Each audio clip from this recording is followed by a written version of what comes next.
کیا اس بات کے امکان موجود ہیں، وہ ہم کہتے ہیں فالس فلیگ تھا پہلگام سارا،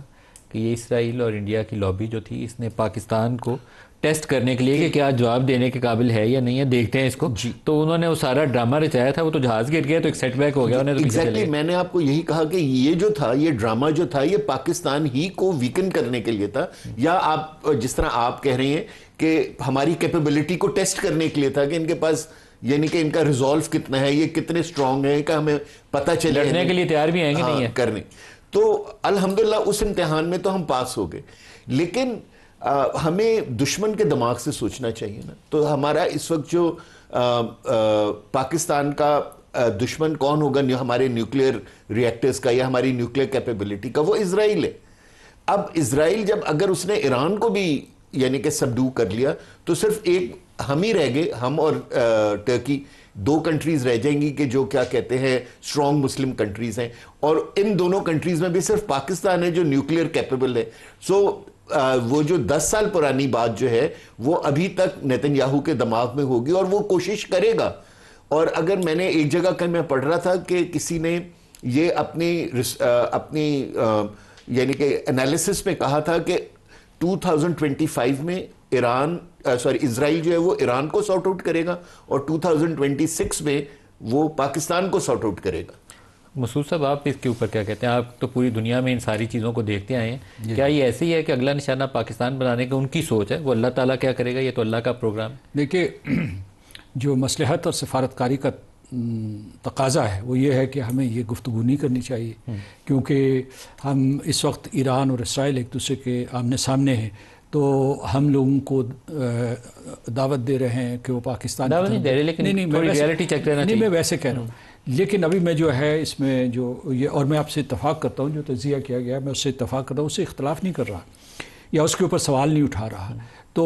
اس کی وجہ یہ کہ ہمارے ایران کے ساتھ بہت ہی قریبی تعلقات ہیں، ہمارا ہمسایہ ہے، ان کی ثقافت، ہماری ثقافت، مذہب، کتنے رشتے موجود ہیں. تو اس لیے پاکستان ان کے ساتھ اصولی سطح پہ کھڑا ہوا ہے اور جرأت کے ساتھ کھڑا ہوا ہے، یہ بڑی اچھی بات ہے. اور پاکستان کی آواز بلند رہی ہے، یہاں سنی گئی، خطے میں سنی گئی، سلامتی کونسل میں سنی گئی ہے، تو یہ بڑی اچھی بات ہے. تاہم میں یہ کہتا ہوں کہ آپ اسرائیل کی طرف اشارہ کر رہے تھے، خود امریکہ جو ہے اس میں ایک بڑی تعداد ہے جو پالیسی ساز لوگ ہیں یا محکمے ہیں جو پاکستان کی جوہری طاقت یا جوہری استعداد سے کمفرٹیبل نہیں ہیں، اور وہاں کوئی نہ کوئی سیناریو اس قسم کا بنایا جاتا رہا ہے پچھلی 2 دہائیوں میں کہ کس طریقے سے پاکستان کو ڈی نیوکلیئرائز کیا جائے. اور اس میں سب سے بڑا جو ہے وہاں ہندوستانی امریکنز کا ہے، جن کا انفلوئنس وہاں بہت بڑھ گیا ہے ایڈمنسٹریشن میں. اب جو ہے ان کے پاس کابینہ کی پوزیشنز ہیں،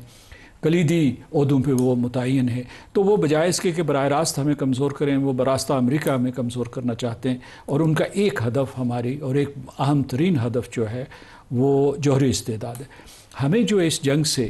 جو 3-4 چیزوں میں ہم بے حد ایک دم براہ راست متاثر ہوتے ہیں، وہ اگر مطلب ہے کہ جنگ کوئی بھی رخ اختیار کرے، سب سے پہلا یہ دیکھنا ہے کہ ہمارا جو ہے سیفٹی اینڈ سیکیورٹی کا نظام کتنا محفوظ ہے. اور جس طریقے سے جو خبریں گردش کر رہی ہیں کہ ایران کے اندر پینیٹریٹ کیا گیا، تو اس لیے کہ ہم کہتے ہیں کہ ہم سیسا پلائی ہوئی دیوار ہیں، تو ہمیں اس دیوار کو سیفٹی اینڈ سیکیورٹی کی اس کو امپریگنیبل بنانا چاہیے. نہ صرف جو فزیکل پروٹیکشن ہے آف آر ایسٹس، جو ہمارے اثاثے ہیں، یا اس کے علاوہ جو ہمارے ڈیلیوری وہیکلز ہیں، یا جو ہماری سائبر وارفیئر پاور ہے، بلکہ اس کے ساتھ ساتھ جو ہمارا پورے کا پورا معاشرہ ہے اسے جو ہے اس محفوظ و مامون کرنے کی کوشش ہے کہ وہ اس طریقے سے مدافعت کر سکے. دوسری چیز میں یہ کہتا ہوں تاکہ کسی قسم کی کوئی اسپیوناج یہاں کامیاب نہ ہو سکے. دوسرا جو ہے فزیکل پروٹیکشن، جس کی طرف میں نے اشارہ کر دیا. تیسرا جو میں وہ یہ کہتا ہوں کہ اگر ایران شکست کھا جاتا ہے یا وہاں کا سیاسی نظام ختم ہو جاتا ہے، تو آپ کو پتہ ہے کہ امریکہ نے سن 1953 میں محمد مصدق کو، جو اس وقت کے وزیر اعظم تھے، ان کو ہٹا کے تو رضا شاہ پہلوی کو ایک آمر کے طور پر مسلط کیا تھا. ابھی بھی پہلوی کے بیٹے کو ہی لانچ کر رہے ہیں. جی، اسی کے لیے تجربہ ہو رہا ہے. تو آپ نے یہ دیکھنا ہوگا کہ اگر ایک اسرائیل نواز ملک ہے، آپ کا ایک اور ہمسایہ بنتا ہے، تو کیا وہ آپ کا دوست ہوگا یا آپ کا دشمن ہوگا؟ اور اس کے علاوہ اسرائیل نواز اور امریکہ نواز. اور پھر جو ہے ایک اس سے بھی بڑی خطرے کی بات ہے کہ آپ کے خلیجی ریاستوں کے ساتھ بہت گہرے تعلقات ہیں. تو ایک سیناریو یہ بنتا ہے میں پچھلے 2-4 دنوں میں اس کے اوپر سوچتا رہا ہوں. میں سمجھتا ہوں کہ اس سے سب سے بڑا خطرہ پاکستان سے بھی زیادہ خلیجی ریاستوں کو ہے, کیونکہ اس وقت جو ہے سعودی عرب ایک بہت بڑی معاشی طاقت کے طور پر ابھر رہا تھا. انہوں نے جو اصلاحات کی ہیں تو اس نے پورے مشرق وسطیٰ کا معاشی اعتبار سے اور دفاعی اعتبار سے سب سے بڑا ملک بن جانا تھا. جب میں امریکہ میں تھا تو وہاں جو ان کے مذاکرات چلتے رہتے تھے سعودی عرب کے اور امریکہ کے, تو ان کے 3 مطالبات تھے ان کے ساتھ ابراہیم اکارڈز کو قبول کرنے کے لیے. ان میں سے پہلا تھا کہ ہمیں بھی جوہری صلاحیت دی جائے, یعنی ٹھیک ہے ہم بھی جو ہے اسے پرامن مقاصد کے لیے استعمال کریں گے یا ہائیڈرو پاور الیکٹریسٹی کے لیے کریں گے, پاور کے لیے پاور جنریٹ. سیکنڈ ان کا تھا ہمیں اسلحہ بڑی تعداد میں دو. اور تیسرا جو تھا ان کا مطالبہ یہ تھا کہ 2 ریاستی کلیہ ایک ٹائم ٹیبل کے تحت, یعنی جو فلسطین کا 2 ریاستی کلیہ ہے اس کو قبول کیا جائے. اس میں سے جو پہلا امریکیوں کے لیے ناقابل قبول تھا, دوسرا وہ دینے کے لیے تیار تھے, تیسرا جو ہے اس کے لیے وہ کسی قسم کے کوئی کمٹ کرنے کے لیے تیار نہیں تھے. میرا آخری نقطہ اس میں ہے جو آپ نے سوال اٹھایا کہ گزشتہ برس آپ کو یاد ہوگا کہ بائیڈن ایڈمنسٹریشن نے ہمارے اوپر, ہمارے بعض انٹیٹیز کے اوپر جو دور مار ہمارے مسائل پروگرام ان کے حوالے سے ہمارے اوپر پابندی عائد کی. ہم نے بڑا احتجاج کیا تھا اور اس معاملے میں میں بھی ان کے ساتھ گفت و شنید میں رہا, کوئی گزشتہ 3 برس کی بات ہے. تو اس میں یہ ہے کہ فرض کیجئے کہ ہمارے آج کل تعلقات جو ہے مراسم امریکی حکومت کے ساتھ, صدر ٹرمپ کے ساتھ ذرا بہتر ہوئے ہیں. وہ ہندوستان پاکستان کی جنگ بندی کے تناظر میں یہ تعلقات بڑھے ہیں,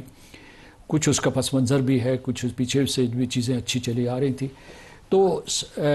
ہمیں توقع یہ کرنی چاہیے, یعنی اگر ہم نے وہاں سے دیکھنا ہے کوئی اشارہ ہی لینا ہے تو وہ پابندیاں یا دوبارہ نہ لگائی جائیں یا ان کو ختم کر دیا جائے. اور ہمارے جو ہے اس کے اوپر ان کے ساتھ ایک بحث چلتی رہتی ہے کہ ہماری جو ہے مسائل کی رینج کیا ہے. ہماری مسائل کی رینج جو ہے ہم لوگ 2750 کہتے ہیں, ان کو شک و شبہ ہے. اور جیسے میں آپ کو بتا رہا ہوں اس میں ہندوستانی ان کو بہکا رہے ہیں. اگر ہندوستان نے جو ہے اگنی کا رینج جو ہے 5 سے 8 ہزار کے قریب ہے تو وہ امریکہ کی سرزمین پہ پہنچ جاتا ہے, لیکن وہ ان کو اکسا رہے ہیں, بہکا رہے ہیں اور ان کے دل میں شکوک ڈال رہے ہیں کہ اب صرف اسرائیل کا مسئلہ نہیں ہے پاکستان کی جو مسائل رینج ہے, اس کا اصل مسئلہ جو ہے وہ امریکہ کی سرزمین ہے. تو آپ یہ دیکھیے کہ یہ وہی زبان ہے جو وزیر اعظم نتن یاہو نے کل ایران کے کانٹیکسٹ میں کہی. دونوں کا پلان اور اس کا طریقہ کار ایک ہی جیسا ہے. سعید صاحب, جو معاشرتی تقسیم ہے, ابھی مسعود صاحب نے اس کی طرف اشارہ کیا, میں تقریباً روزانہ اس کے اوپر بات کرتا ہوں, اس لیے کہ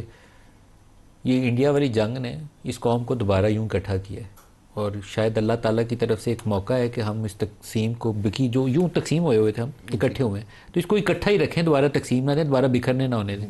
یہ جو فالٹ لائنز ہیں اس کے اوپر ہمیں ساروں کو, آپ کے ڈپارٹمنٹ کو, ان کے ڈپارٹمنٹ کو, ہم لوگوں کو ساروں کو اس کو روزانہ ڈسکس کرنا ہے. ایران کے ہر گلی محلے کے اندر سے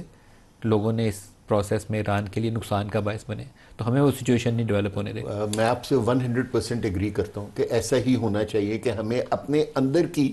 جو ویکنسز ہیں ان کو ریموو کرنے کی ضرورت ہے. لیکن ایک چیز کی طرف میں جو مسعود صاحب کی سب باتوں سے ایگری کرتے ہوئے ایک چیز کی طرف اشارہ کروں گا کہ دیکھیے, مجھے آج تک یہ سمجھ میں نہیں آ سکا